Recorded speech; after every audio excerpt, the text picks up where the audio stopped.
আসসালামু আলাইকুম, welcome back to my channel English for everyone. আজকে আমি স্পোকেনের বিশেষ একটি রুল নিয়ে হাজির।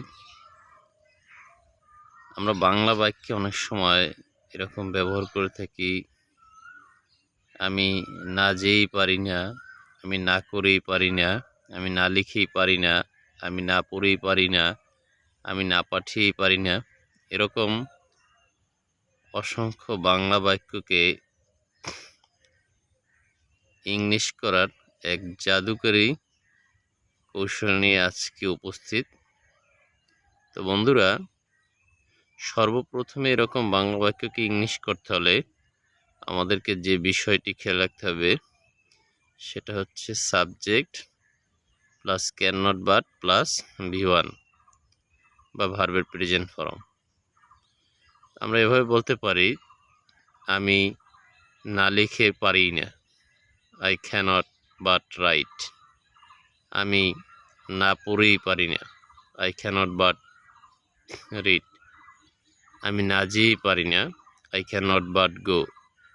আমি না পাঠিয়েই পারি না, I can not but send. আমি না খেলেই পারি না, I can not but play.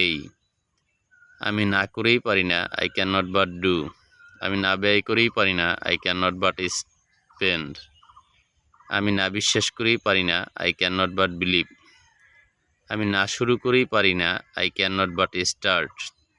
আমি না কাজ করেই পারি না, I can not but work. আমি না দৌড়েই পারি না, I can not but run. আমি না খেয়েই পারি না, I can not but eat. আমি না পান করেই পারি না, I can not but drink. আমি না অপেক্ষা করেই পারি না, I can not but wait. এভাবে অসংখ্য বাংলা বাক্যকে আমরা এই স্ট্রাকচারটি ব্যবহার করে ইংলিশ করতে পারি।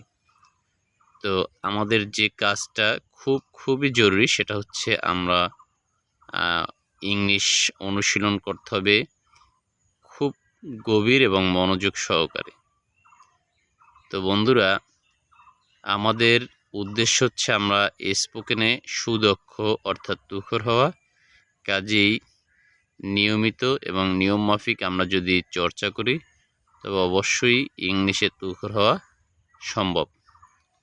ইংলিশে ভালো করতে হলে আমাদেরকে অবশ্যই সাবজেক্ট সম্পর্কে যথেষ্ট ধারণা থাকতে হবে এবং ভার্বের ফর্মগুলি সম্পর্কে,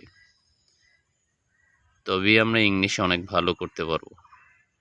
তো সবার প্রতি দোয়া ভালোবাসা রইল, সবার সুস্বাস্থ্য কামনায়। আজকে এ পর্যন্তই।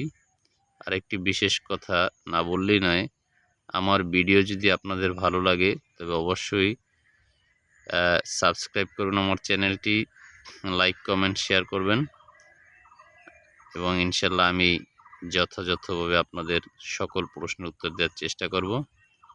আল্লাহ হাফেজ, আসসালামু আলাইকুম।